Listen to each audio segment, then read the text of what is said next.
2019-жылдын 1-августунда Кыргызстандын экс-президенти Курманбек Салиевич Бакиев 70 жашка чыгат. Бул маареке Минск шаарында өтөт.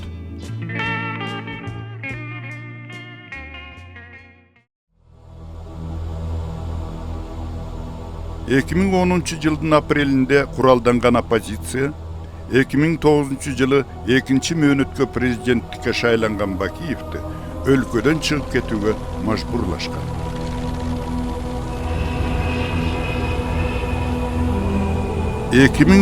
жылдын апрелинде Курманбек Бакиевдин тагдыры тарыхтын оор сыноосуна кабылган чакта анын адамдык касиетин жогору баалаган Белоруссиянын президенти Александр Лукашенко жакшы колдогон. Ал түз эле Курманбек Бакиевди үй бүлөсү менен Белоруссияга чакырып алган. И хочу еще раз подтвердить, если президенту Киргизии нужна будет поддержка и помощь, это, конечно, трудно. Эгер Кыргызстандын президентине жана анын үй бүлөсүнө учурдагы оор мүнөттөрдө колдоо жана жардам керек болсо, мен даярмын. Ал бүгүнбү, эртеңби, бүрсүгүнүбү Беларуска келүүнү кааласа, биз аны бул жерде тосуп алабыз. Бул менин мамлекет башчысы катары жеке чечимим. Мен буга укуктуумун. Адамдарга саткынчылык жасоо бу дүйнөдөгү эң уят нерсе. Ошол күндөн баштап, мына 10 жылга жакын Курманбек Бакиев үй бүлөсү менен Минск шаарында жашап жатат.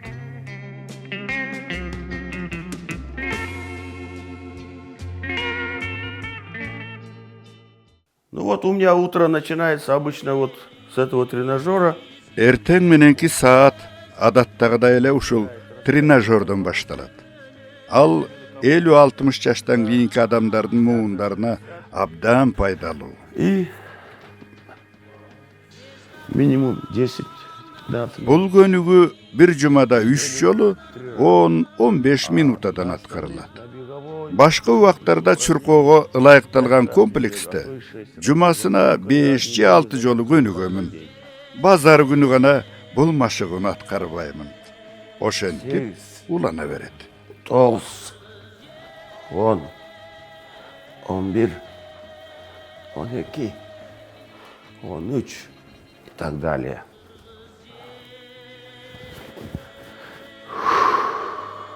Это и пресс качаешь.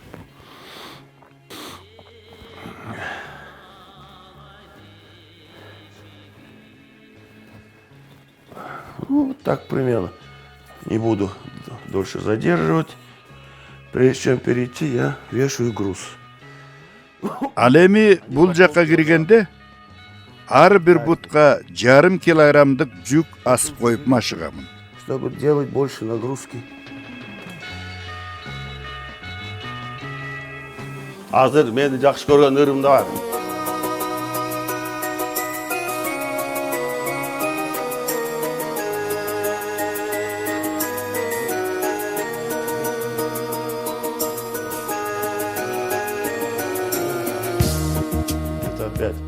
Бул көнүгүү муундарга, белге, ички пресске пайдасы зор.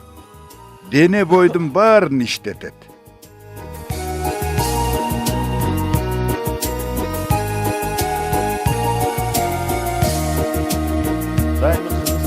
Аралап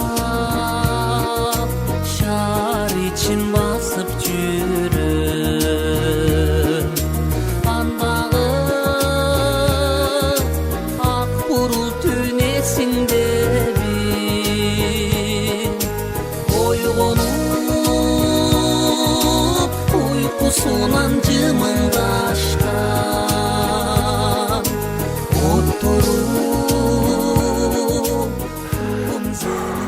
Вот, за плечо. Мына мисалы ийинге коюлган таякчанын кандай мааниси бар дейсиң. Мен жогоруда айтылган көнүгүүлөрдү жасагандан кийин массажистке барганда, ал алаканын ийинге, желкеге коюп, бул жерлериңиз катып калыптыр деп айтат. Ошондуктан аны жумшартууга бул таякча Адам- жардам берет. Ден соолугуну чынаш үчүн кара жумуштун пайдасы аябай көп. Мен бала кезимде тейитте аябай көп иштечилем. Картошка жер казып, картошка егип, атам раматылык абды бастатабыз. Коондарыбыз эктирет. Жүгөрүнү чабасың, жүгөрүнү сугарасың. Калтырбай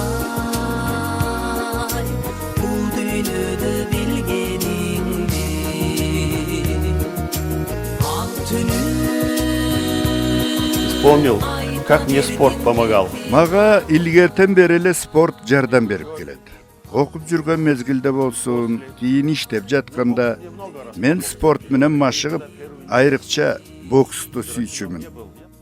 Айтып коюш керек, мен мушташууга биринчи жулунган эмесмин. Чырлашууну каалачу эмесмин. Так, вот сейчас добавим угол. Сейчас вот на 5, потом еще на 5. А сколько минут шагаете? 30-35. 30-35 минутадан. Во-первых, воспитание характера. Биринчиден, өзүмдүн мүнөзүмдү тарбиялоого, дайыма максатка умтулууну, туруктуулукту, эркектик зор руханий жана күрөшүүгө даяр сапаттарды. Эми чынында ушул касиеттер мага саясатта да жардам берип келген. Саясий оор кырдаалда башыңды катып алып жата бергин келбейт. Кантсе да татаал сыноого тике чыгуу керек болот. И встречи все свои, будучи особенно президентом, Эл менен жолугушууларды мен эч качан областтык администрациянын имаратында өткөргөн эмесмин. Элестетип көрсөм, залга ким батат? Нарын Талас жергесинде же Чүй ысык көлдө болобу? Мен шаардык аянттарына 5-6 микрофонду койдурчумун. Мындай учурда мага жолугушууга келген райондордон чиновниктер гана эмес, аянттын жанынан карапайым эл токтоп, мага президентке суроо бергенге шарт түзүп берчүмүн. не, сегодня чуть еще сократил. Бүгүн сага азыраак сүйлөп бердим. Көбүрөөк сүйлөгө да болор эле, бирок машыгып жатып сүйлөп жатканда дем алуу кыйындап кетет экен. Вы, говорит, хорошо сохранились. Мага кээ бирөөлөр жакшы сакталыптырсыз деп калышат. 9 жыл өттү. Сиз али деле жаш бойдон экенсиз дешет. Почему, говорит, не стареете? Не карбайсыз. А мына? Курманбек Бакиевдин 2010 жылдагы ата мекенин таштап, өз элинен кеткен мындай оор тагдырына катардагы жөнөкөй адам чыдай алмак эмес. Бирок ал адамдык касиетин жоготпой, дагы эле сынбай, ала тоосун, кыргыз элин сагынуу менен Кудайдан тынчтык тилеп жашап келе жатат.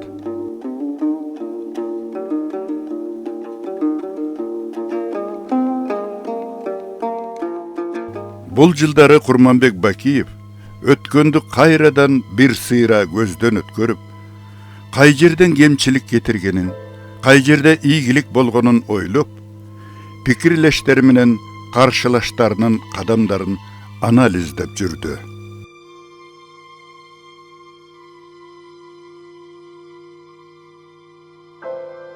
Жыйынтыгында анын менин күйүтүм, сүйүүм жана үмүтүм, менин Кыргызстаным деген китеби жарык көрүп, ал айрыкча Россияда жүрүшкөн миңдеген мигранттардын арасында эң популярдуу болуп кетти. Албетте, апрель окуяларынан кийинки кырдаалдагы массалык маалымат каражаттарынын таасиринен Курманбек Бакиевке карата коомчулуктун мамилеси көп эле тескери эле. Бирок акыркы 2 жылда аны түшүнгөн, жактаган адамдар да көбeye баштагандыгын жашырууга болбос. Эми саясат өзгөрөт, кырдаал өзгөрөт, өткөн менен учур салыштырылат. Демек биз да өзгөрөбүз, түшүнүгүбүз да өзгөрөт эмеспи? Саясатта адамдардын, лидерлердин мамилелери бир кылка болбойт. Кечээги достор бүгүн кыл чайнашкан душмандар болуп калышы мүмкүн. Ал эми тескерисинче, бүгүнкү саясий каршылаштар эртең бир пикирдеги тилектештерге айланган учурлар арбын. Саясий турмуш ушундай.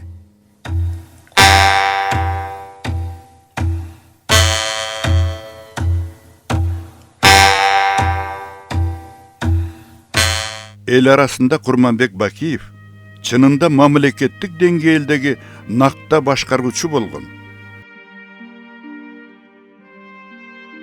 Ал Кыргызстанды жакшы жакка өнүктүрө алат эле деген сөздөр көбүрөөк айтыла баштады.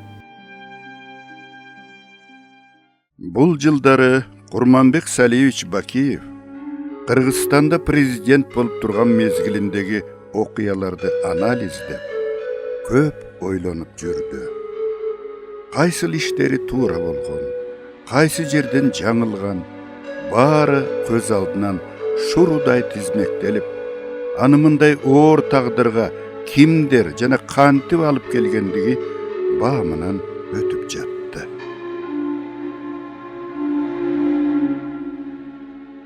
Курманбек Бакиевди баарынан да өкүндүргөнү ал Кыргызстанды толук кандуу көз карандысыз, суверендүү мамлекет кылууга жетише албай калгандыгы болгон.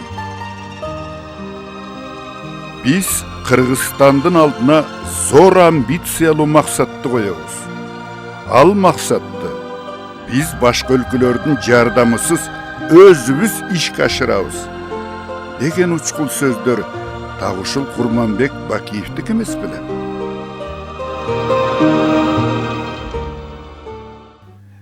Эки миң он төртүнчү жылы Беларусь президенти Александр Лукашенко Курманбек Салиевич Бакиевдин 65 жаш мааракесине карата өлкөнүн эң жогорку мамлекеттик сыйлыгы болгон Элдердин достугу орденин тагып жаткандагы расмий куттуктоо сөзүндө мындай ойлор бар.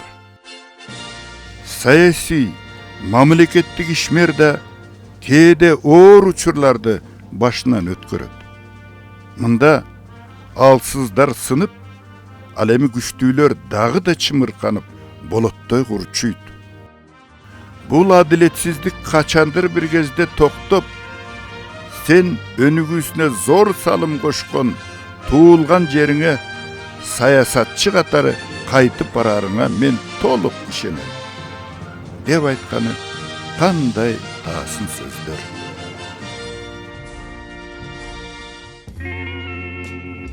Курманбек Бакиев азыр Белоруссиянын жараны. Бирок ал Кыргызстан менен биротоло кош айтышты дегенден алыспыз.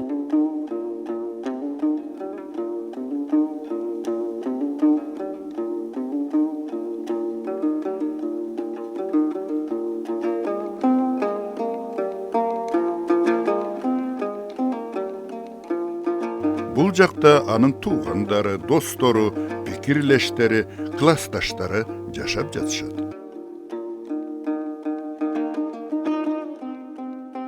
Ошолордун арасынан өзгөчө классташтары Курманбекти эли жер менен байланыштырып турган көпүрө сымак кызыгууну туудурат.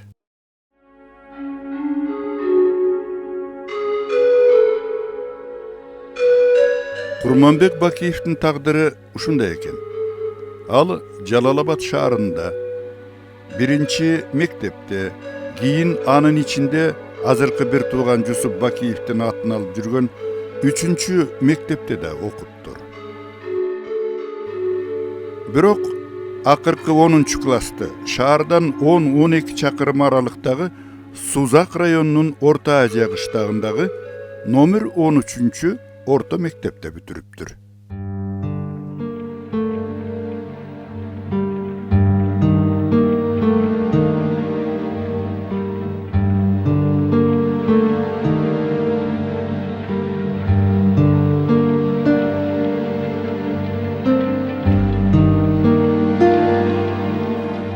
Бул айылда Курманбектин апасы Тотукандын бир тууганы Бообек жашап, ал кезегинде колхоздо парторг болуп иштеген экен.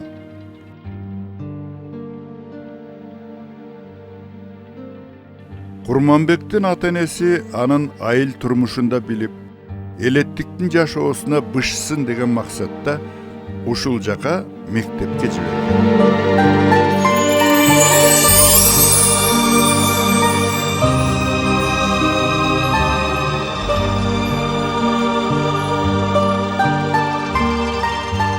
Жалалабад облусунун Сузак районунун Орта Азия деген чакан кыштагындагы номер 13 орто мектепте Курманбек Салиевич Бакиевке арналган музейи бар.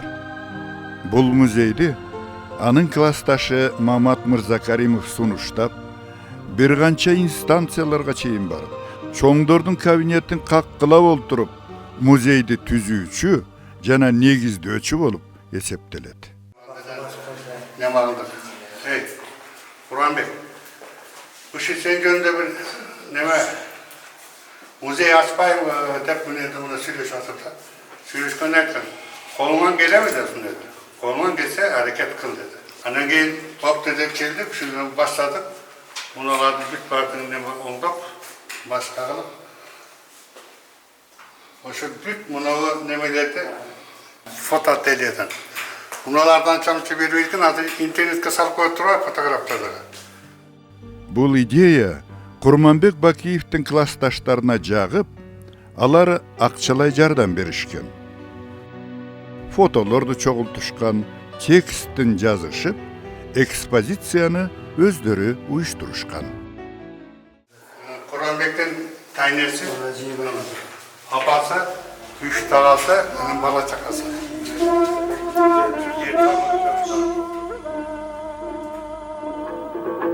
Akarırana salganı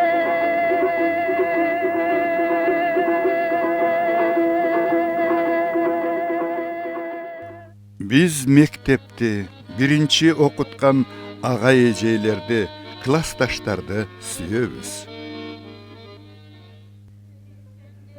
Так ошолор дайыма мамилени таза түзүшөт, чындыкты таасын айтышат. Аларды өспүрүм кезде кандай көрсөк, так ошондой элестетебиз, эстейбиз. Ар бир мугалим, ар бир классташ адамдын сезиминде кандайдыр бир таза, көөнөрбөс ис калтырышат. Алардын жүзү, сөздөрү, жоруктары дайыма эстен чыкпайт. Так ушул мектеп жашыбызда болочокко карата кыялданасың. Кичинеден келечектеги пландарды түзөсүң. Ошондой эмеспи? Andan uçkan bu bak beri Жаңыдан телчигип келе жаткан жаш инсандын жеке мүнөзү, анын таза мамилеси, башкаларга болгон сезими, жоруктары кир болбогон, таза бойдон так ушул мектеп жашында байкалып, ал классташтардын эсинде түбөлүк сакталып калат окшобойбу. Ушул жагынан караганда, Курманбек Салиевичтин классташтары менен болгон баарлашуунун мааниси чоң деген пикирде. Сөз ушул жактан болсун. Yaxşısı ol iştedi, yani jaman iştegen жоқ, отлично iştedi. Bunu hazır, например, hazır bal aytpay bilet. Бирок коркот айтпай. Мен ушу чалым менен деле сыймыктанам. Дагы ушунчалык деңгээлде ушу аяшыбыздын президент болгонуна кубанып, ушунун даңкын чыгарайлы, ушунун ата неме тага журту ушу жер, ушу тага журтунан ушундай адам чыккан биздин эжебиз ушундай сонун адамды тарбиялап чыгарып ушу деңгээлге жеткирип өстүргөн деп кийинки муундар бир эскерип жүрөт деген ойдобуз да. Ошон үчүн ушул музейди уюштурганбыз Кудайга шүгүр. Мына достор баарыбыз биригип бирдикте бирок уюштурушам өтө кыйын болот экен. Жүгүрүш керек. Аны тапсаң, муну таппайсың, муну тапсаң, аны таппайсың. Сүрөтчүсүн тапсаң, беркисин таппайсың дегендей. Ушинтип жүрүп ийгиликке жеткенбиз. Курманбек Салиевич Куйбышевта окуп жүргөн убакта каникулга келген сайын обязательно биринчи бизге келет эле. Сөзсүз бизге келип учурашып анан кетет эле. Биз 2 күн жүрөт элек, 3 күн бирге отурат элек баягы жаштарча. Ошондо мен чарбада ал убакта иштеп калган убагым эле. Көп жолу чакырды Куйбышевке. Баргын окууга бардым. Сен барсаң студент болосуң деп. Мен ошого tilini alıp barbaya olan benim bilgisi yok önemli. Vakit benim bir işe çıkmam.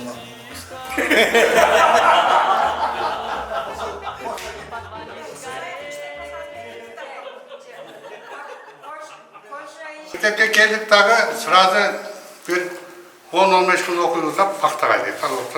Paktağa duruşu. Okugan Paktağına çeşit var, Paktağa tereriz. Yo çıkacağın derip de düşteki kaçamız. Ha bu, hadi kesin olsun ketmeydi de, yakın setleri.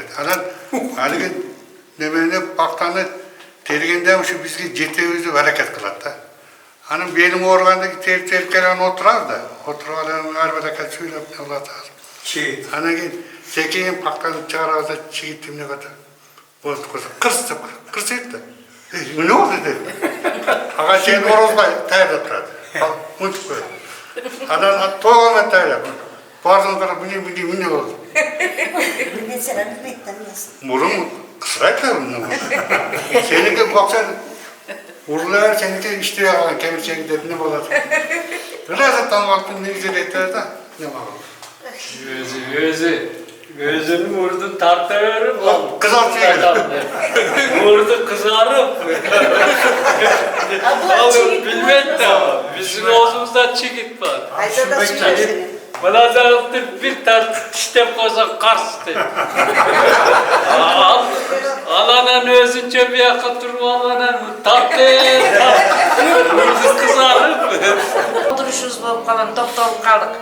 Аны ошондо менин колумда да 78-жылкы уулум бар эле, Танянын колунда Максим бар эле. Экөөмүндө 1-2 айдан айырмасы бар эле да. Анан кичинекей балдарыбыз менен барганбыз. Анан Максимка деп Таня эркелетип атат десе, анда аяш мен жагымда отурганда. Манас коюп алсам, Максим деп Максим коюп алды. Аяш Манас койсо, Таня болбой, Манас коем десе, Таня болбостон Максим коюп алыптыр да. Мектепте 98-ден 2000 жылга чейин директор болуп иштедим. Ушу Маматтын уюштурганда көп эмгектери бар. Биздин дагы салымдарыбыз бар, анча-мынча.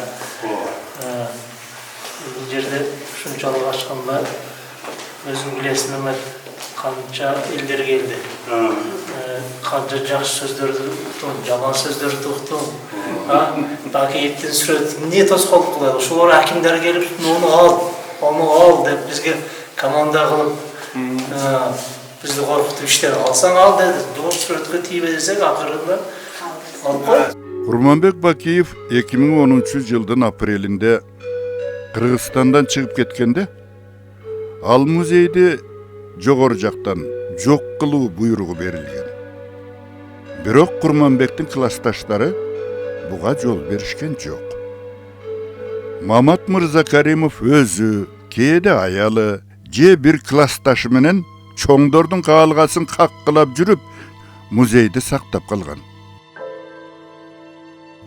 Бирок Мамат аке музейдин, айылдын дагы башка иштери менен чапкылап жүрүп, инфаркт болуп больницага да жатып чыкты. Дарыланды. Бутуна кайра турду.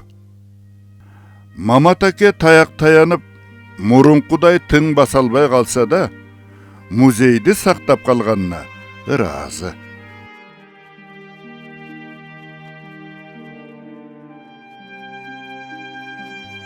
Мамат Мырзакаримов тикеле мындай деп айтат. Курманбек Бакиев Кыргызстандын 2-чи президенти болгон соң, анын тагдыры Кыргызстандын да тарыхы. Муну кийинки муундар билиши керек.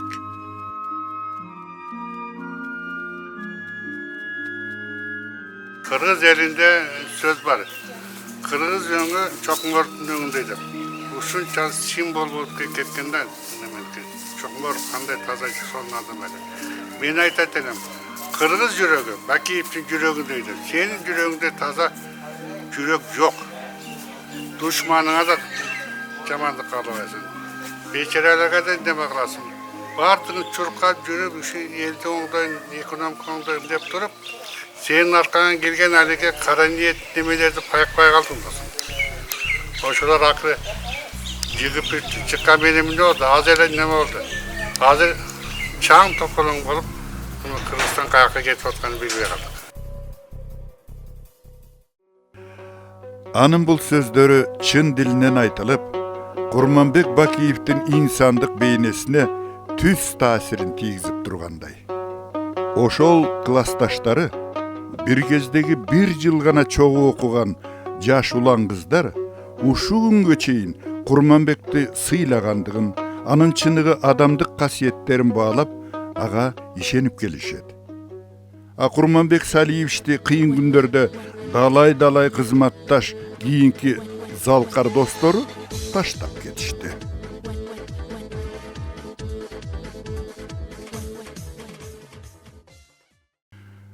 Birok klastaşları Kurmanbek'tin taqdırındağı en uğur tatal günlerinde de taştaşkan yok.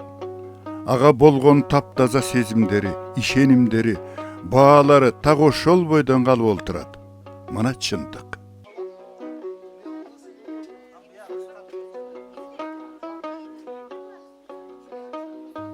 Kurmanbek Bakiyevdin balalığı, jaştığı, kiçim ekenine bolgon süyüsü jönünde albatta tuğandar aytışat. Birok klastaşlarının eskerüleri bötençö. Anan karap jursam, uşu Kurmanbek Saliyevичем münözü menikinde eken. Spokojny, unday biröni neme kılbagan, biröge jamandyk kılbagan, biröni jamandamagan, özü orus mektepte бүтüp kelgen eken. Anan okup, birge okuşup kaldık. Ertemenen al üyden çıgat, men üyüme gelip dur şıkırat. Anan men çıgam, anan süйлöşüp ököbüz jönöybüz. Mektepke çeyin bir nerselerdi süylöp barabız. Je men düşünböym, maňa düşündür deyt. Men kırgızça ezem, al düşünböйт. Maňa düşündür, baldarym ne dep atat, asilbe. Maňa ne dep pretenziya koyup atat, ne dep onolary süйлөгөнүн aytyp turчу deyt maňa. Anan em bular Kırgızça taptakır düşünçü emespi. Çünkü birinci gelgende düşünböйт bolчу. Özübüz üýretkenmiz. Jayındası men da kişinekey mezgilimde çoğun enem üyüne jönötüp etdiler. Çoğun enem menen bir töşökte jatıp, ertemenen turup, çayын içip, suga barıp, suga düşüp, balık karmap, oşonto bile jürçülem. Jayında kişinekey men ayılda köp jürçülem çoğun enem üyünde. Anan tigi 10-njy klaska jakındaganda уже taýneme bardym. Kayсы tilde süýleçiňiz? Kırgızça da. Çoğun emine Kırgızça süýleşem de kayсы tilde. Ayılda kayсы tilde. Emi Togustoro'dan al bayağı doklad yazıştı. Tribundaga çıkıp süýleşdi. Togustoroluklar üýretdi. Anam biz emi Zakir turalı aysam, ol şaharda okugan, oruslar menen jürgön, emi al şaharlıktar ayıldagılardın nemesin bilbeyt tança. Anan unda yoldaşçılıkka, unda neme birge jürgөнгө dostçulukka en mıktı adam ele. Biz okuganda mektepten çıkandan keyin tarkagandan geçke maal abzasında bardığız gelet ele mekteptin aldına. An mekteptin yanında kino koya turgan yer var ele. Anan oşo gelip oturup bir adamımız yok kinoya girmeyiz desek barımız girmeyt ele. Çoğu jüret elekte dayım. Anan al nem şaharda jürüp neme olgan üçün haligi kişine neme zanimat sagılgan boks mene zanimat sagılıp jürgön eken ana bizge gelip bizdi dagı kaç kıla dep neme kılıp. Бирок 10 класста окуп жүргөндө Орто Азияда бир жолу мындай бир эме болгон.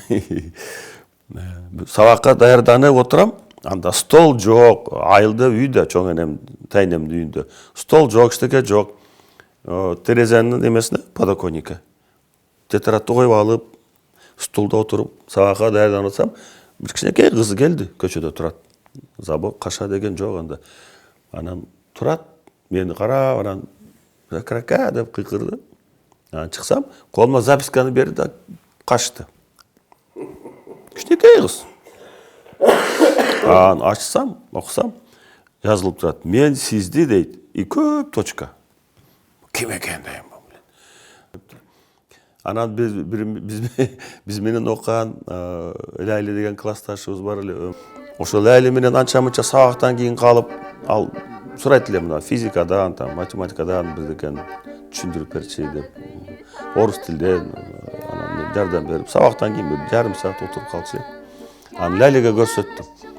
Лайли мондой мага бир кыз записка алып келди. Карасам, ким экен деп.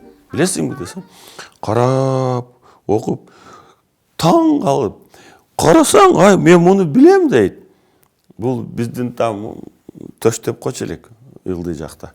Ошо жакта коңшулардын кызы 8 класста окуйт экен, ошондой болсо керек. Почерк боюнча эле. Почерк боюнча билиптир.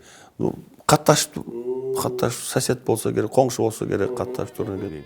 А мен 10 класстамын. Шундай бир момент болгон. Мага жазган, а мен өзүм андай жок.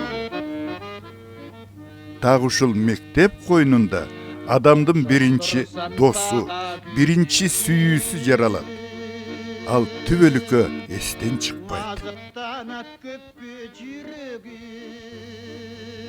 Ах, мектеп, мектеп. Ошо мектепте жүргөндө эле Лайли буга эме кыргызча үйрөтөм дейт эле да. Жабышып эле Лайли мунун жанынан чыкпайт эле. Курманбекчи. Анан бул Курманбек 10ду бүтүп аякка кетти окууга, биз техникумда калдык экөөбүз, Лайли экөөбүз.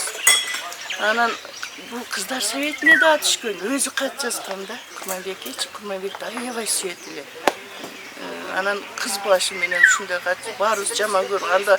Анда бизди строго эмес беле, кыздар эч кимге сүйлөбөш керек, ушундай чыдаш керек бар жок. Мен мына ачык айтайын.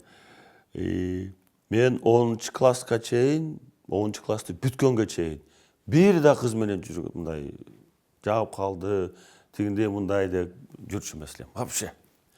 Билбем, абдан уялчак болчумун мен. Мен абдан уялчак элем.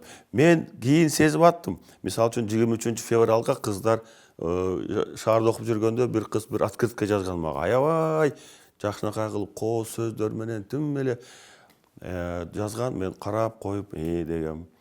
Алан 8 марттан ага бирдеке подарка берип, ушул эле. Бул окуя кеткенден кийин Танянын үйүндө жашап калат Куйбышевда. Танянын атасы кузнец болот. Неме, темир уста экен. Анан ошонун үйүндө жашап калат да, чогуу жашап. Ошондо Маратты тапкан да ошондо. Анан эле бир маалда мен окуудан келдим. Ошону ким айтып койгон угуптур да, Курманбек үйлөндү депчи. Кыйкырык эле чыгып атат. Ушунчалык ыйлап атат кыйкырып бирөө. Эмне бала бирөө жарып учуп кетти. Жатаканабыз 3 этаж болчанда, кооперативден. Бирөө учуп кетти, өлүп калды. Эмне балакет болду деп чуркап кирсем эле биздин комнатада Лайли кыйкырып ыйлап атат. Эмне болду сага? Турчу. Эмне кылдың десем, Курманбек Оруска үйлөнүп алды деп ыйлайт. Ана мен айттым, мен үйлөнөт дейм, ал Куйбышевда болсо сен биякта жигиттер көп коем, бирөөнү табарсың. Ошол бойдон байкушум турмушка чыкпай калды. Так ошол Орто Азияда окуган бир жыл Курманбек Бакиевдин өмүр жолун аныктап, инсан катары калыптандыргандыгын анын классташтары менен баарлашуудан байкоого болот. Ошол 1 жыл Жаш Курманбекти болочок жашоого багыт алдырган.